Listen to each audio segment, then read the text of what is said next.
Ang unang pangangaral ni Jesus.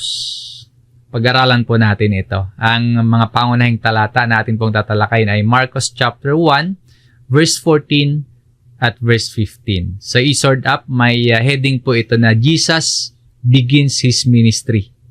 Ang mga salin ng Biblia na atin pong gagamitin, ang Bagong ang Biblia at New King James Version. Sa mga naunang talata na pag-aralan po natin sa nakaraang mga Thursday online service natin. Sa mga naunang talata, nakita natin na ang paghahanda ni Juan Bautista sa pagdating ng Panginoon. Nakita din po natin ang bautismo ni Jesus, ang pagpapatunay ng Ama, ang pagbaba ng Espiritu Santo at ang tagumpay ni Jesus laban sa tukso sa ilang. Ngayon naman po, matapos ang paghahanda, matapos ang pagpapatunay, matapos ang pagsubok, magsisimula ang pampublikong ministeryo ng ating Panginoong Hesus. Karaniwan po, kapag may bagong nailuklok na pinuno o kaya may nahalal na bagong leader o pangulo, madalas interesado ang mga tao kung ano yung unang mensahe ng nailagay na leader. Dahil doon malalaman kung paano magsisimula at kung ano ang magiging layunin, magiging direksyon at misyon na gagawin ng isang nasa katungkulan.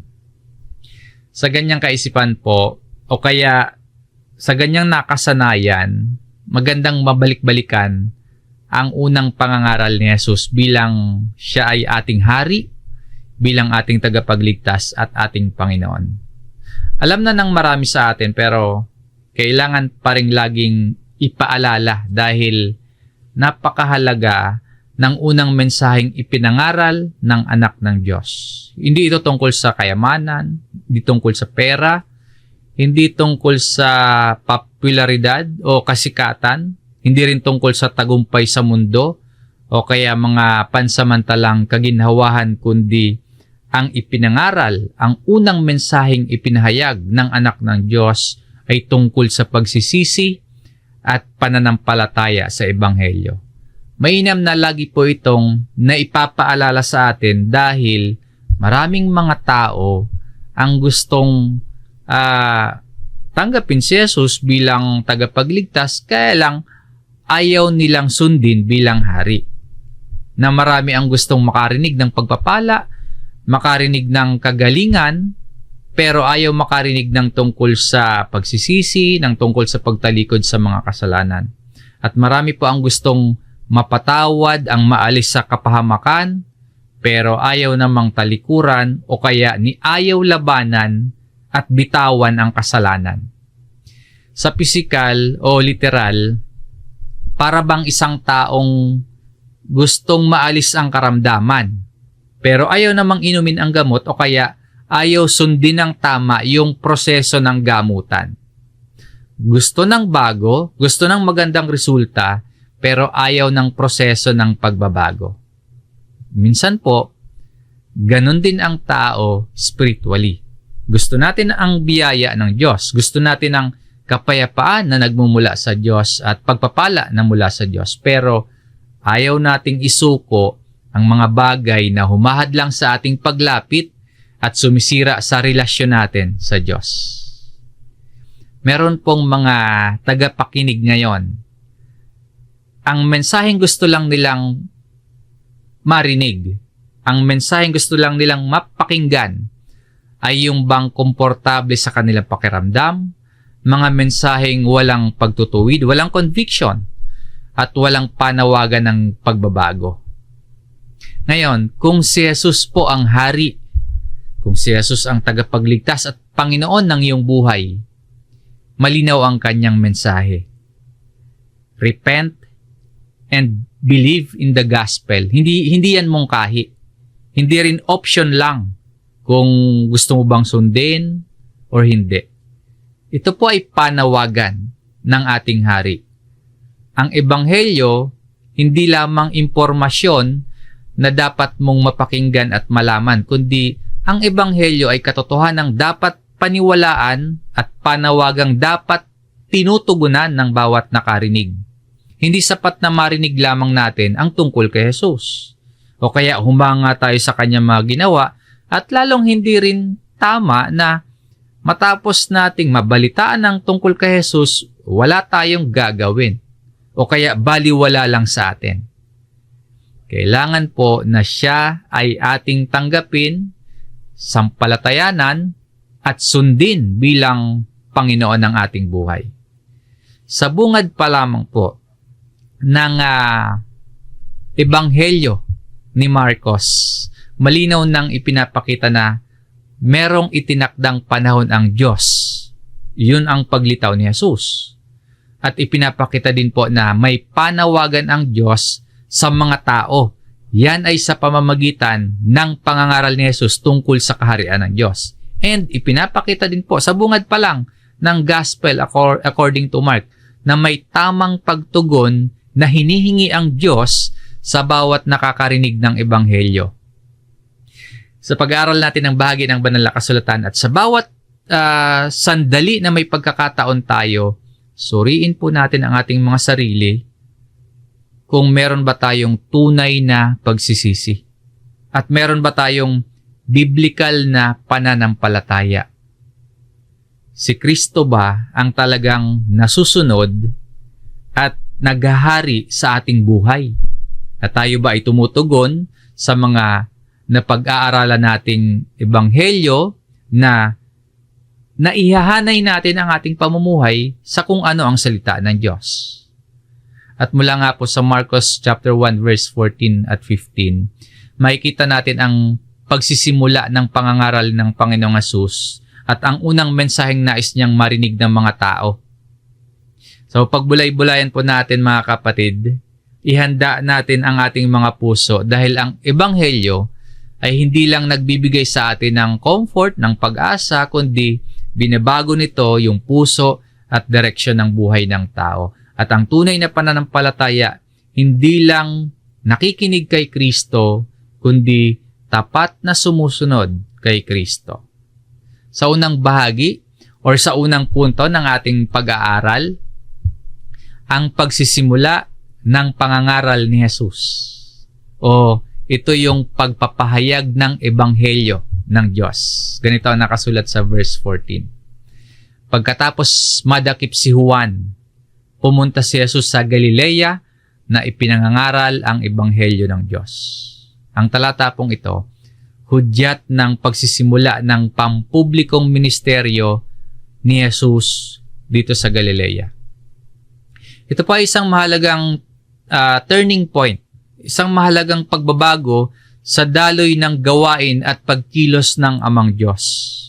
Mula sa pagtatapos ng ministeryo ni Juan Bautista tungo sa pagsisimula sa ministeryo ni Kristo. At mapapansin natin agad ang sentro ng mensahe ni Jesus, hindi tungkol sa sarili niya.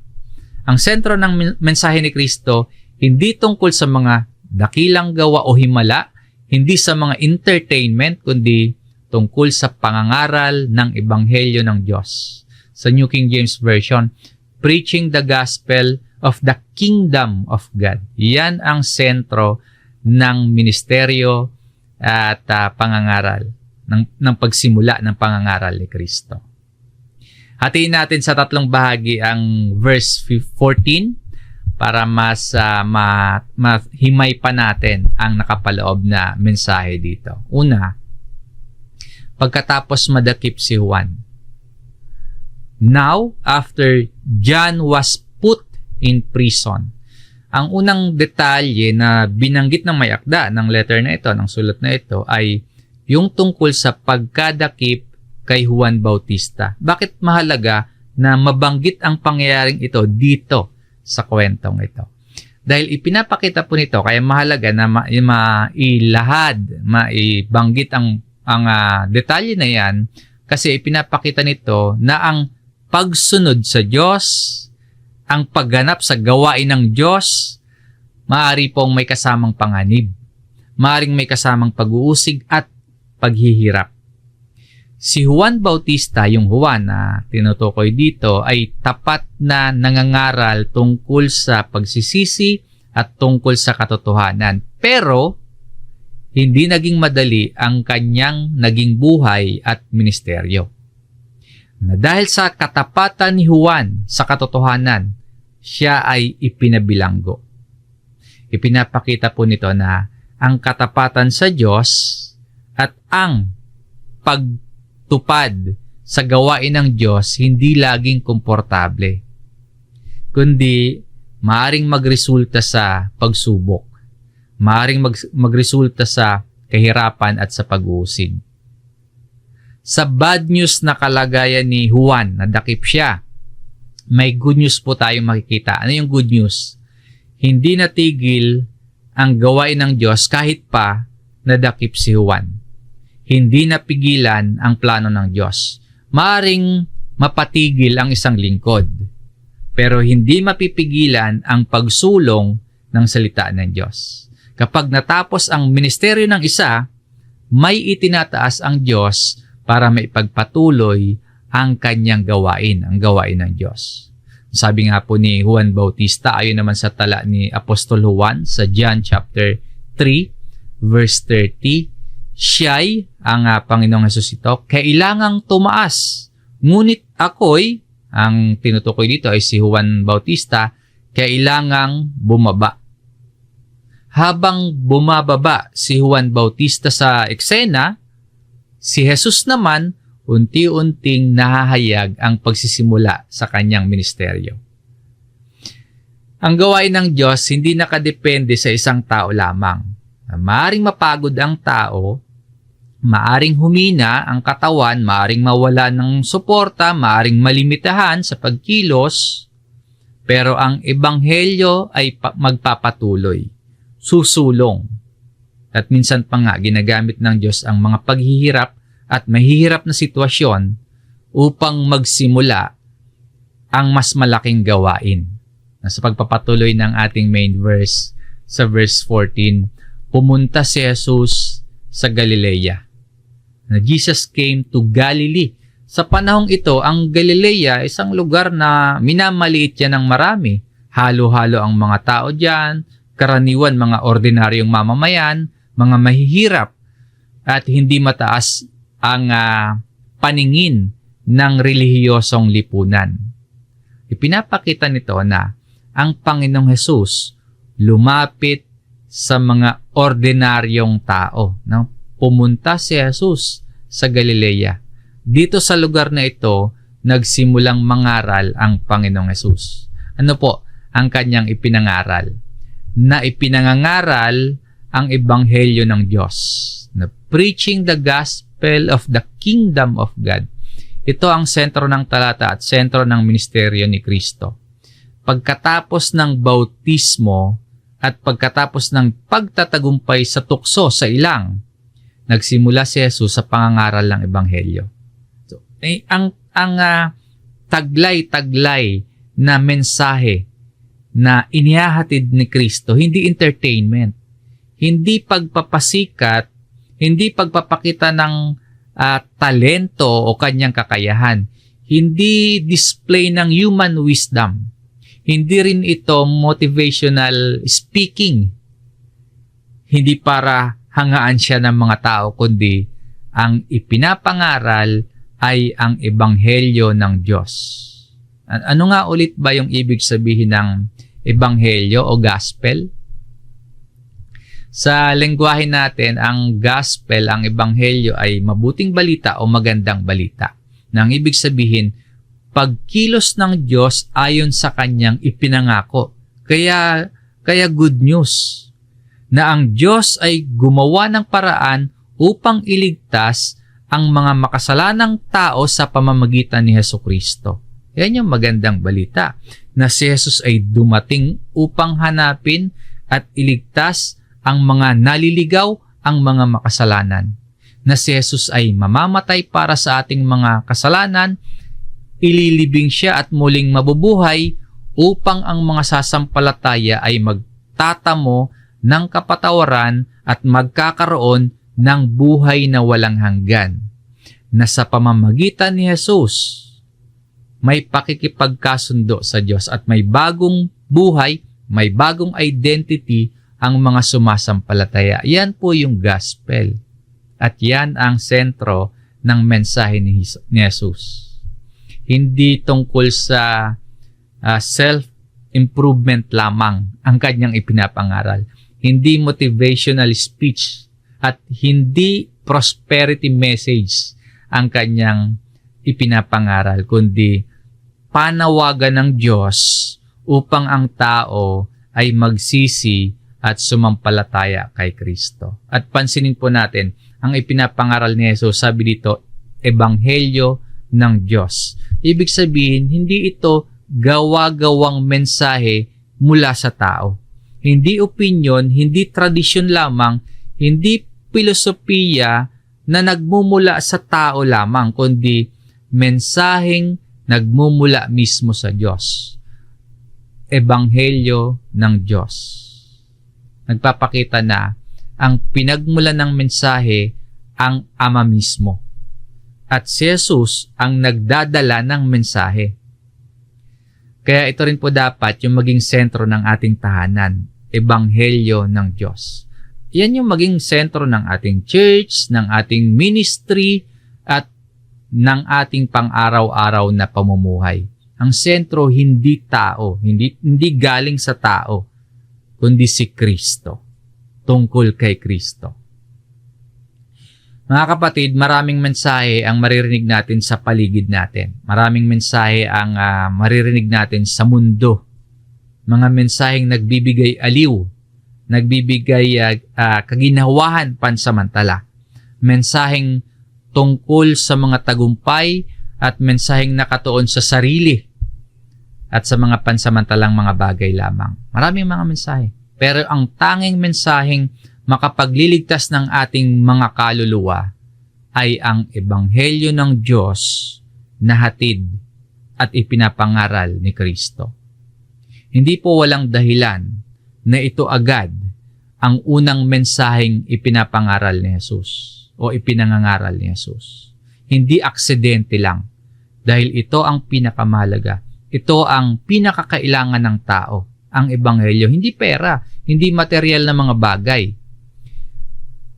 Hindi kasikatan, hindi kapangyarihan, hindi tagumpay sa mundo ang pinakakailangan para masabing kumpleto ang buhay, kundi ang pinakamalaki po at pinakamahalagang pangangailangan ng tao ay kapatawaran ng kasalanan at pakikipagkasundo sa Diyos. At yun ang dala ng Ebanghelyo. Ngayon, matapos sabihin ni Marcos na ipinangaral ni Jesus ang Ebanghelyo ng Diyos, ipapakita naman niya ngayon kung ano mismo yung laman ng unang mensahe ng Panginoon. Ano po yung panawagan ni Jesus sa mga tao? Sa verse 15, sa ikalawang punto ng ating aralin, ang panawagan ng kaharian ng Diyos. Ito ang ipinangaral ni Jesus na sinasabi, naganap na ang panahon at malapit na ang kaharian ng Diyos. Kayo'y magsisi at manampalataya sa Ebanghelyo. Ito po yung buod ng unang mensahe na ipinangaral ni Jesus. Hindi mahaba yung kanyang sermon dito. Pero, maikli lamang ito, malalim ito at mahalaga. Na hanggang ngayon, ito pa rin ang panawagan ng Diyos sa ating mga tao. Na sinasabi, naganap na ang panahon. Ang ibig sabihin nito, dumating na yung itinakdang panahon ng Diyos. Yung mga propesiya sa lumang tipan, yung paghihintay sa Mesyas, yung pangako ng kaligtasan, nagsisimula ng matupad kay Jesus. Kaya sabi dito, the time is fulfilled. Yung time o panahon, sa Greek word po ay kairos. Hindi ordinaryong oras, hindi calendar date, kundi itinakdang panahon o appointed time. Ito yung tamang panahon ng pagkilos ng Diyos tungo sa katuparan ng kanyang ipinangako na kaligtasan. Maaaring may panahon ng paghihintay, pero hindi nakakalimot ang Diyos. Remember po, sa pagsisimula ng Panginoong Hesus, matagal na hindi nagkaroon ng komunikasyon ang mga Israelita at ang Diyos. So, maring may panahon ng paghihintay, pero hindi nakakalimot ang Diyos. Ipinapakita na kumikilos ang Amang Diyos ayon sa kanyang tamang oras o ayon sa kanyang tamang panahon. At nang dumating na ang tamang panahon, ano po yung nangyari? Dumating si Jesus. At ang sabi pa dito, at malapit na ang kaharian ng Diyos. And the kingdom of God is at hand. Ano nga ba ang ibig sabihin ng kaharian ng Diyos? Kingdom of God. Hindi lamang po ito tumutukoy sa isang lugar o kaya sa isang teritoryo. Gaya ng yung idea natin ng kaharian dito sa mundo. Ang kaharian po ng Diyos, tumutukoy ito sa paghahari ng Diyos. Tumutukoy sa kapangyarihan ng Diyos, sa authority at pamamahala ng Diyos. Kaya nung sabihin ni Jesus na malapit na ang kaharian ng Diyos, ang ibig sabihin nito, yung ipinangakong paghahari ng Diyos ay dumating na. Nahahayag na. Yan ay sa pamamagitan ni Kristo. Ito yung hindi agad naunawaan ng maraming Hudyo sa panahong ito. Dahil ang inaasahan at ang hinihintay ng mga Hudyo ay literal na hari na may political power na literal na magpapalaya sa kanila sa pananakop ng Roma. Sa loob po ng mahabang panahon, hinintay ng Israel ang katuparan ng mga pangako ng Diyos tungkol sa Mesyas at tungkol sa kanyang kaharian. At ngayon nga, pagdating ni Jesus, ang hari narito na, yung matagal na nilang inihintay. Pero hindi ito nangangahulugan na ang kaharian ng Diyos ay malapit na sa distansya. Kundi ito ay dumating na ito ay narito na sa pamamagitan ng presensya at ministeryo ni Kristo. Kaya sa ibang salin ang diwa nito, ang kaharian ng Diyos ay nasa inyong kalagitnaan. O kaya ang kaharian ng Diyos ay dumating na sa inyo. Sa ministeryo po ni Jesus, nakikita ang paghari ng Diyos. Sa kanyang pangangaral ng katotohanan, sa kanyang kapangyarihan laban sa kasalanan, sa pagtatagumpay ni Jesus laban kay Satanas at sa kanyang pagliligtas sa mga makasalanan, nakikita ang paghahari ng Diyos. Ngunit mahalaga din po na maunawaan na ang kaharian ng Diyos mayroong dalawang aspeto. Una, yung kaharian ng Diyos nagsimula ng mahayag sa unang pagdating ni Kristo. Kaya ngayon pa lamang, si Kristo ay naghahari na sa buhay ng mga taong sumasampalataya sa Kanya. Pero yung ikalawa, darating pa yung ganap na paghahayag ng kaharian ng Diyos. At yan ay sa pagbabalik ni Jesus. Sa araw na yon, sa muling pagparito ni Jesus, ganap na maghahari si Kristo at ganap na mawawala ang kasalanan. Ganap na mawawala ang kasamaan, pati na kamatayan. Kaya ang panawagan ni Jesus ay hindi lamang may Diyos, kundi magpasakop kayo sa paghahari ng Diyos habang may opportunity pa, habang may pagkakataon pa. Dito po pumapasok ang panawagan ni Jesus. Ang sinasabi po, kayo'y magsisi. Repent. Ito yung tamang pagtugon sa isa sa pinakaimportanteng bahagi ng mensahe ni Jesus. Ano ba yung ibig sabihin ng pagsisisi? Ang tunay na pagsisisi, hindi lang pakiramdam ng lungkot. Nalungkot tayo kasi nahuli tayo sa kasalanan. Hindi po ganon. Hindi lang din guilty feeling. Yung hindi lang basta pag-iyak, hindi lang pagsasabing sorry, maring kasama lahat ng mga yon. Pero yung tunay na pagsisisi, pagbabago ito ng isip, pagbabago ng puso, pagbabago ng direksyon ng ating buhay. Hindi lang pagiging malungkot sa kasalanan, kundi pagbabago ng pananaw tungkol sa Diyos. Pagbabago ng pananaw tungkol sa kasalanan at pagbabago ng pananaw tungkol sa sarili. Ang pagsisisi po ay pagtalikod sa kasalanan at habang tinatalikuran ang kasalanan, lumalapit sa Diyos. Hindi perpektong buhay agad, pero bago yung direksyon. Hindi ibig sabihin na hindi na kailanman magkakasala, pero hindi na namumuhay ng sadya sa pagkakasala.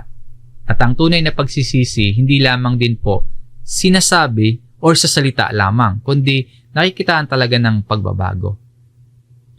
Mga kapatid, meron lang tayong pagtining sa bahagi ng mensaheng ito tungkol sa repentance. Kasi sa obserbasyon, hindi trending ang mensahe ng repentance sa panahon at kultura natin ngayon. Maraming hindi nagkaka-interes. Kaya binibigyan natin ng pagdidiin. May mga tagapagturo po kasi, ilan, at mga tagapakinig din na mas gusto ang mensaheng nagbibigay ng comfort, mga mensaheng walang pagtutuwid, walang tungkol sa disiplina ng Diyos, walang tungkol sa pag-alis ng kasalanan. Pero sa unang pangangaral ni Jesus, ito yung inaasahang tugon ng mga nakapakinig. Repent. Walang tunay na paglapit at walang tunay na relasyon kay Jesus kung walang pagsisisi. At hindi po nagtapos si Jesus sa magsisi kayo o kayo'y magsisi. May kasunod.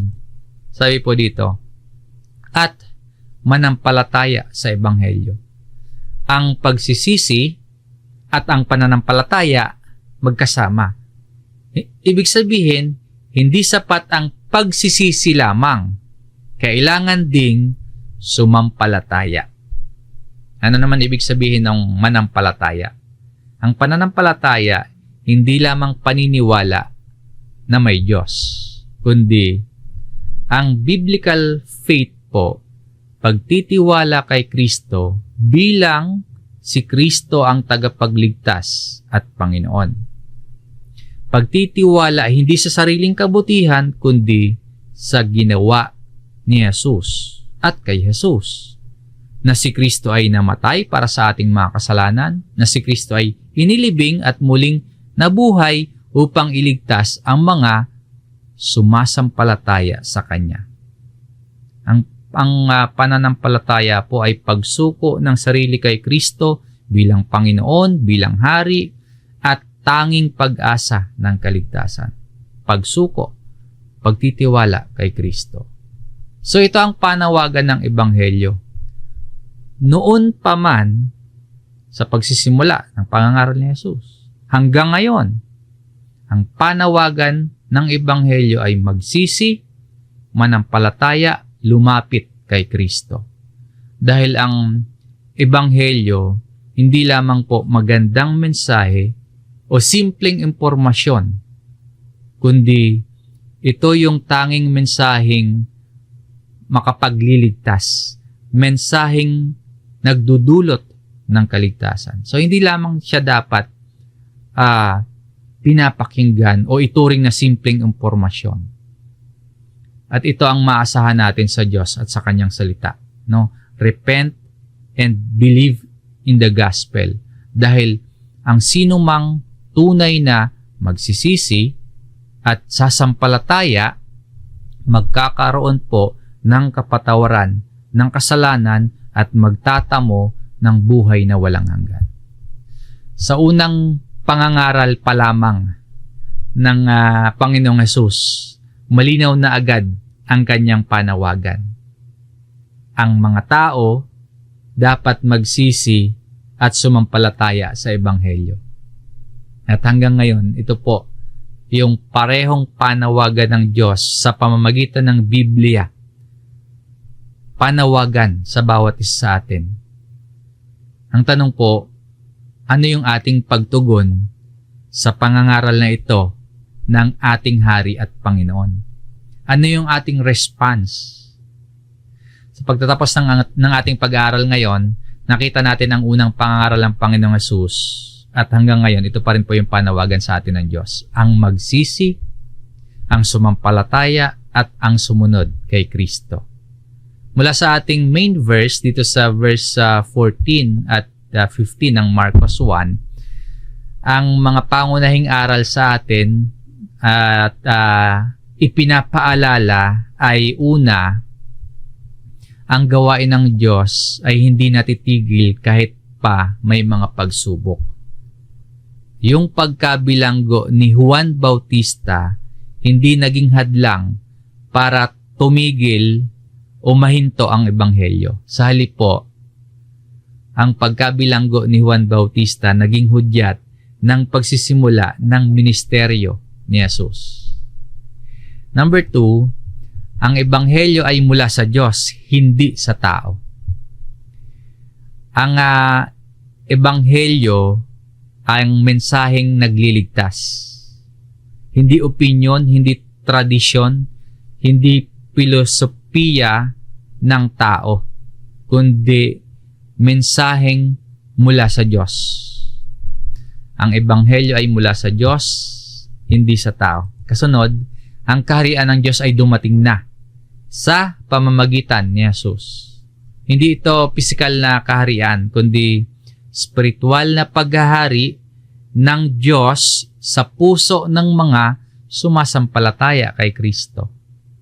At ikaapat na iniiwang aral sa atin, ang pagsisisi at pananampalataya ay laging magkasama. Walang tunay na pananampalataya nang walang pagsisisi. Walang tunay na pagsisisi na hindi humahantong sa pananampalataya kay Kristo. Ang unang pangangaral ni Jesus ay hindi tungkol sa kayamanan, sa tagumpay o kasikatan, kundi tungkol sa pagsisisi at pananampalataya sa ebanghelyo. Sa pasimula pa lamang ng pangpublikong ministeryo ng ating Panginoong Jesus, malinaw na naipahayag niya na ang pangunahing problema ng tao hindi panlabas na bagay o kaya mga makasanlibutang pangangailangan lamang, kundi ang pangunahing problema ng tao ay kasalanan.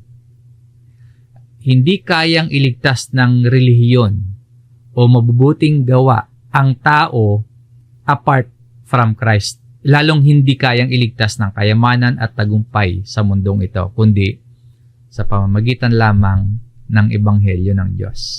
At ang tamang pagtugon sa narinig na ebanghelyo ay hindi paghanga lamang, hindi pagkamangha lamang, at hindi rin pagbaliwala sa napakinggang ebanghelyo, kundi ang tamang pagtugon, pagsisisi at pananampalataya. Mga kapatid, sa pagsusuri natin sa ating mga sarili, ito po yung ilang aplikasyon mula sa ating lesson. Number 1, tungkol sa pagsisisi. Mayroon ba tayong tunay na pagsisisi? So, sa pagsusuri natin sa ating mga sarili, mula sa lesson na natalakay sa atin, mayroon ba tayong tunay na pagsisisi o nagkukunwari lamang tayong nagdadalamhati sa ating mga kasalanan? O kaya may mga kasalanan pa ba tayong ayaw nating bitawan, ayaw nating talikuran? Or handa na ba tayong baguhin ang ating isip at handa na tayong baguhin ang direksyon ng buhay na ayon na sa salita ng Diyos? So, application number 1, tungkol sa pagsisisi. Number 2, tungkol sa pananampalataya. Nagtitiwala ba tayo kay Kristo bilang ating tagapagligtas? O nagtitiwala tayo sa ating sariling kabutihan, sariling gawa, o kaya sa ibang tao? Si Kristo ba ang ating hari at Panginoon? O baka naman sarili pa rin natin ang naghahari sa ating buhay? Ang ating pananampalataya ba ay nakabatay sa ebanghelyo? O kaya tayo may faith kasi nakabatay sa mga pansamantalang pagpapala? O kaya magagandang pangyayari sa buhay lamang? Number 3, tungkol sa ating pagtugon. Matapos nating marinig ang tungkol sa unang pangangaral ni Jesus Ano ngayon ang gagawin natin? Mananatili lamang ba tayong tagapakinig o magiging tagasunod tayo ni Kristo? Matapos nating mapakinggan ang tungkol sa Ebanghelyo, ang tungkol sa pagsisisi at tungkol sa pananampalataya, ano ang pagtugon natin? Magiging tagasunod ba tayo ni Kristo? Ibabahagi ba natin sa iba ang Ebanghelyong natanggap natin? Ibabahagi ba natin sa ating pamilya? Ibabahagi ba natin ito sa ating kapwa? At patungkol po sa kaligtasan natin at sa kaligtasan ng iba, ngayong malinaw ang sinasabi sa ating dapat na pagtugon na magsisi at manampalataya at sumunod kay Kristo. Ang tanong po, kailan natin ito gagawin? Kailan tayo magsisisi? Kailan tayo mananampalataya? Kailan tayo dapat sumunod kay Kristo? Sabi po sa 2 Korinto chapter 6 verse 2, ang paalala po, ngayon ang panahong kanais-nais. Ngayon na ang araw ng kaligtasan. Huwag nating ipagpaliban ang pagtugon sa panawagan ng Ebanghelyo. Ang tamang panahon ng Diyos ay ang ngayon. Ang tanging panahon na nakakatiyak tayong meron tayo ay hindi ang bukas, kundi ang mismong sandaling ito, ang ngayon. Now is the accepted time. Now is the day of salvation. Ang kaharian ng Diyos ay malapit na. Hindi sa distansya, kundi sa katotohanang si Kristo ay dumating na, namatay, muling nabuhay, at ngayon ay nag-aanyaya sa bawat makasalanan na lumapit sa Kanya. Ang unang pangangaral ni Jesus, ang katotohanan ng salita ng Diyos na sa atin ngayon ay naipahayag. Ito po ay hindi para marinig lamang, kundi ito ay para ating paniwalaan, ating isabuhay at sundin. Ang mga may pandinig ay makinig. Hanggang dito po ang ating aralin. Maraming salamat mga kapatid. Tayo po ay muling manalangin.